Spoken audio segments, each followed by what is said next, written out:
अस्सलाम वालेकुम। Concept in Mehran में मैं हूं अली अहमद ख़ान और हमने ये डिस्कस करना है कि हमारा जो स्टेप अप या स्टेप डाउन ट्रांसफार्मर है उसे हम किस बेस पे कहते हैं कि ये हमारा स्टेप अप है, ये हमारा स्टेप डाउन ट्रांसफार्मर है ना। तो सिंपल सी बात है कि वो हमारा स्टेप और स्टेप डाउन किस वजह से वो ये है कि हमने उसकी जो नंबर ऑफ सेकेंडरी टर्न्स है ना उसका अंदाज़ा लगाना है कि इसकी टर्न्स ज़्यादा हैं या कम है।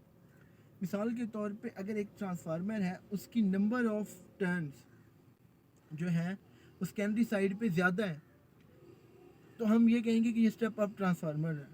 ठीक है, इसी तरीके से अगर हम यूं कहें एक ट्रांसफार्मर है उसकी सेकेंडरी साइड पे जो नंबर ऑफ टर्न्स है ना वो कम है तो वो हमारा स्टेप डाउन ट्रांसफार्मर होगा। स्टेप अप ट्रांसफार्मर क्या करते हैं, हमारे जो ट्रांसफार्मर होते हैं वो क्या करते हैं, हमारी जो वोल्टेज लेवल है उनको बढ़ा देते हैं। दैट मीन्स जितनी ज़्यादा सेकेंडरी साइड पे नंबर ऑफ़ टर्न्स होंगी हमारे वोल्टेज सेकेंडरी साइड पे उतना ज़्यादा इंड्यूस होगा। ठीक है ना, इंडक्शन का एक होता है ना, म्यूचुअल इंडक्शन के असूल के तहत। तो जितनी ज़्यादा number of turns secondary side पे होंगी उतनी ही ज़्यादा हमारे पास वोल्टेज जो है वो सेकेंडरी साइड पे प्रोड्यूस होंगे और करंट कम हो जाएगा, क्योंकि पावर तो हम सबको पता है कि रिमेन जो है ना सेम रहती है प्राइमरी साइड पे भी और सेकेंडरी साइड पे भी। अच्छा, इसी तरीके से अब जो हमारा स्टेप डाउन ट्रांसफार्मर होता है वो जो हमने उनके वोल्टेज के लेवल को बढ़ाया था, ठीक है, अब क्या करते हैं वहीं नंबर ऑफ टर्न जो सेकेंडरी साइड पे थी ना वो नंबर वहीं टर्न प्राइमरी साइड पे रखते हैं और उनके वोल्टेज को जो हमारे सिटीज़ के पास लाइंस गुजर रही होती हैं ग्रिड स्टेशन में या सब स्टेशन में जो है हम स्टेप डाउन ट्रांसफार्मर लगाते हैं। इसके अलावा हमारे जो फीडर्स होते हैं ना मुख्तलिफ, वो भी फीडर से जो हम सप्लाई लेते हैं गली मोहल्लों में जो ट्रांसफार्मर लगे होते हैं वो भी स्टेप डाउन ट्रांसफार्मर ही होते हैं और ये वोल्टेज लेवल को कम करते हैं। तो इनमें वोल्टेज हमने कम इंड्यूस कराना होता है तो इसकी वजह से हम इन्हें क्या कहेंगे कि ये हमारे पास क्या है, स्टेप डाउन ट्रांसफार्मर है, इनकी नंबर ऑफ़ टर्न्स कम है।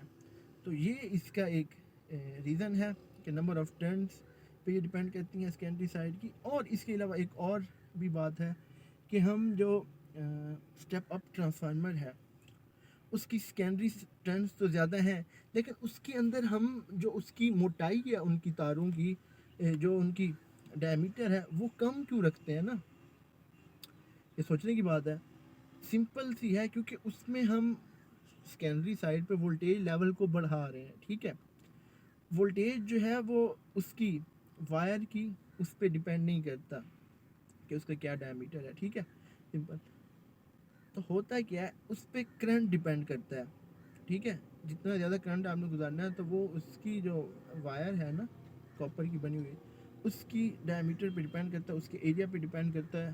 ठीक है, इस बेस पे हमारे उसके अंदर सेकेंडरी साइड में करंट क्या होता है, कम होता है स्टेप अप में, जबकि वोल्टेज ज़्यादा होते हैं, इस वजह से उसकी टर्न्स हम कम रखते हैं। और सेम स्टेप डाउन ट्रांसफार्मर में रिवर्स फिनोमेना है, हमारे पास करंट बहुत ज़्यादा होता है। ठीक है, आप समझ रहे हैं, करंट ज़्यादा होता है वोल्टेज लेवल कम हो जाता है।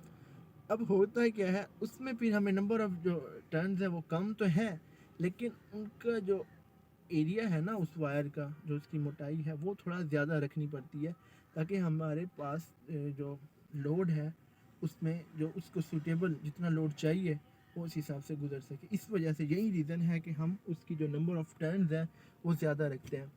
आई होप कि आपको ये मेरा कॉन्सेप्ट समझ आया होगा। अगर समझ आया है तो काइंडली मेरे चैनल को सब्सक्राइब करें और इसके अलावा कुछ और भी कॉन्सेप्ट आप अगर देखना चाहते हैं तो मेरे चैनल पे जाएं और मुख्तलिफ वीडियोस को देखें, आपको ज़रूर अच्छे कॉन्सेप्ट मिलेंगे।